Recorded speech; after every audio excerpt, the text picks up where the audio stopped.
they were made. And all that fun stuff, that comes into play.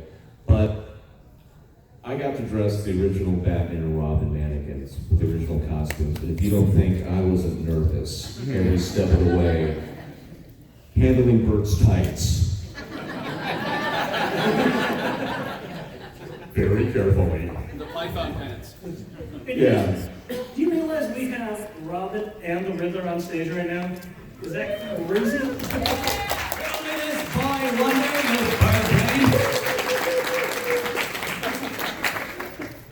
Burt sounded exactly like himself in the movie. Like he hadn't aged a day. How did you do that? Well, listen, you know, it's so many people say things like, well, was it hard to get back in the character? Well, if the character is you, really, because, you know, they basically said just be yourself and be enthusiastic, it's not hard to be you. So, but I was very fortunate, and our executive producer of Warner Brothers was thrilled. He said, everybody here is shaking their head. How can you sound exactly like you sounded 50 years ago? And I said, well, that's clean living, I guess. And lots of dogs. Yeah. Dogs make everyone beautiful. And Kelly, thank God you're here today. Give us a quick talk, real quick, about putting some of these costumes together. Sorry guys, I was behind the curtain with We're going to show them what's the going Wizard of on. Oz. I guess from the beginning of this whole project of the villains mainly is all about the body language. The costumes are beautiful, wonderful, but it's all about height, weight, and the way that they express themselves as the villains. And that was my main concern in doing the whole museum thing, is having all these villains express themselves. So you got Frank doing the, you know, Azaha thing, and the Riddler being, you know, dapper and suave, and Egghead, you know, being, you know, here's my egg. And the Joker, you know, being all fingers. And Bookworm, love Bookworm, with his big magnifying glass. And of course the Catwoman, beautiful, beautiful, hourglass, beautiful. All three, yeah, all three. Did I miss any villains? Mad Hatter? Mad Hatter's there, right? False face. And King Mr. Tut? Freeze is in the back. It's like a band, you know, like a band going on. But yeah, it's all about body language. Cassandra in there as well, absolutely. There is a lot of exciting stuff coming up at the museum, isn't there, Roger? There is. And let me say something really quick. There was a moment while we were getting everything together that I went into complete panic because I was trying to get a hold of Kelly because I knew the screen accurate replica costumes that he had, and he wasn't returning my phone calls. So I finally got him on the phone and I told him who I was, what we were doing, and he said, Wally Wingert is giving us his whole collection, whatever we want. He goes, oh, wait a minute, if Wally's in, I'm in. So these guys are very tight. So every single one of them said, oh, if Wally Wingert is in, I'm in. So my panic went to, okay, I can breathe a little bit. So I'm so happy that they trusted us to do that. There is this exhibit by popular demand has been extended to the end of September. It was supposed to go away a few months ago. September. And there is something that is an extension of this Batman 66 exhibit that will be unveiled here in a couple of minutes by Donelle and Burt that will be put in permanently at the Hollywood Museum. So there'll be always a little something of Batman 66 around when this exhibit does go away at the end of September. If you can come there, before there, I really tell you to come see it. It's worth, if you have to travel from halfway around the world, it's really worth coming to see. But what you're about to see is nothing short of unbelievable. Donelle, can you real quick tell them what else is coming to the museum? What would you like to show? You know, I think I can, but Wally, why don't you tell them? Oh, starting October 1? Yeah. Oh, okay, cool. Well, I didn't know we were revealing this, but even though the Batman exhibit will be leaving September 30th, the Hollywood Museum in Hollywood, California, in the historic Max Factor building, will be the permanent home for Hollywood heroes. You will see the fan fantasy that we've had for a long time come to fruition.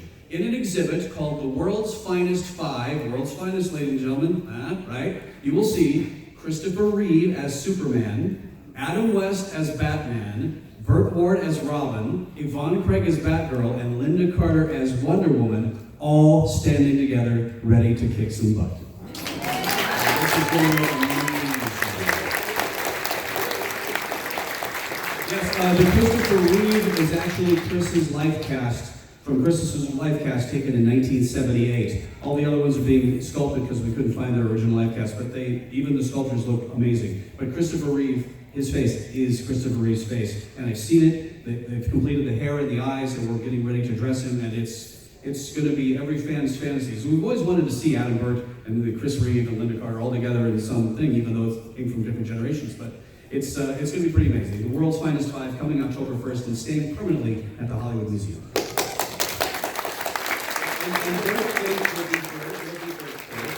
Well, we couldn't find Bert's life cast from '66 because remember in the Riddler episode, the High Diddle Riddle, they actually cast Robin's face, and we'd love to find that, but we had a sculptor actually do his 21-year-old visage. So it's going to look a lot like him. So, but this goes in very soon.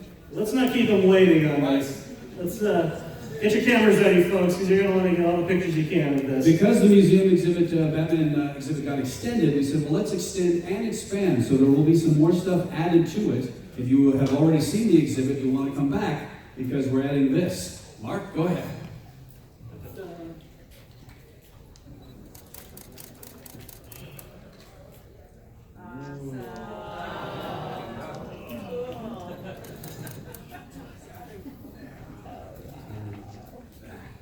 Kelly Delcambre, ladies and gentlemen, put this baby together.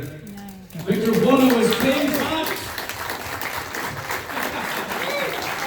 Yes, Batman, I know you are true Bruce Wayne, and companies your youthful ward Dick Grayson. I know your secret Batman. Where's he going to go in the museum there, Wally? Well, if you remember, I'll Be a Mummy's Uncle, the third season episode where King Tut actually found his way into the Batcave and put two and two together because he was the only one to infiltrate the Batcave without bat gas. Joker, of course, Penguin snuck in the trunk of the car. But he found his way in through his own, looking for this mineral. So we are putting him in the Batcave, behind the Batmobile, pointing an accusatory finger at Batman and Robin saying, I know who you are.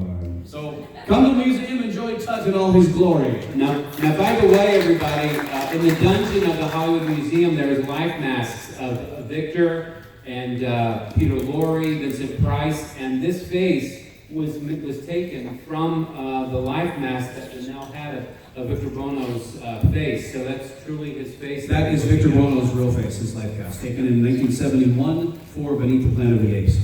We found a hidden Egyptian treasure inside the museum.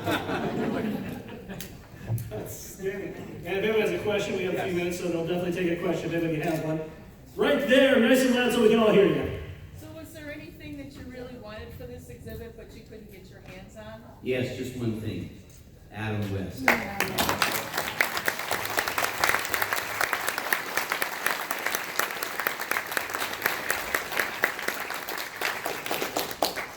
Who else has it?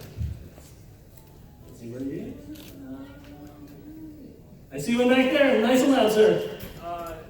You said you wanted to celebrate the Batusi like as a dance thing. Yes. Could you explain that? Well, with all the problems in our world and the stress and everything, my wife Tracy, who, by the way, when she comes to appearances with me, I don't make many, and I don't know if any of you saw the Huntington Beach parade on July 4th. I was Grand Marshal, my wife dressed as Robin's girl. But she had envisioned something that would be maybe, it's kind of utopian to think that maybe all around the world that at one point that all of us, regardless of our political beliefs or our country beliefs, that everybody could do something positive for world peace by doing something that was actually fun. And on Batman, the Batusi became very, very famous. It became where, at the time, women were having their hair done in bat style, but the Batusi is, and my wife has written a fabulous song that goes with it, and with big video, and we have professional dancers that are going to be doing it. And in fact, there's going to be all these prizes awarded, and they're going to be delivered either by Batmobile, Batboat, or Batcopter to the winners, and it's going to be worldwide. And it's just like, let's just take a moment and all of the stuff, let's put it aside and just a positive, everybody have fun for 4 or 5 minutes and do the Batusi. Yeah. Did you have a follow-up question? I have a 3D animation studio, and we animated all 40 of the characters dancing to the theme song with Batman. Oh, I'd love to talk to you about that. Yes, we're going to do this is going to be put on worldwide. We have it set up that it'll be projected all over the world. You know, it was very interesting because on a little bit of a sad note, but to show you what technology is, the day after Adam died, he died on June 9th of last year, CNN had contacted me, and at first, I'll tell you, you know, and then Roger was handling everything. I said, you know, I don't want to really go on television. I don't want people to think that I'm capitalizing on the death of my dearest friend for 52 years. And Roger really was very smart because he talked to them and they basically came back and said, well, because of what's happened, either you're going to be on it or we're going to do it without you. And how is that going to look for all the people that you wouldn't even be on? So I agreed to go on to CNN, and when I did, it was, I don't know if they've done it before, but they had every CNN station in the world connected simultaneously, that when they did this interview, that it went out to everybody. And it was very touching to me, but then I realized, wow, what an amazing opportunity to go to more than 104 countries simultaneously, to billions of people, to reach them with something positive, something like, hey, let's have a peaceful world and not have war. So that was the genesis of this. All right, thank you, Mr. Ward. All right, we're going to wrap it up here. It's been a fantastic panel. Please thank Scott Sebring, Panelist, Wally Wingert, Roger Neal, Donelle Dadigan, and the legendary Mr. Burt Ward.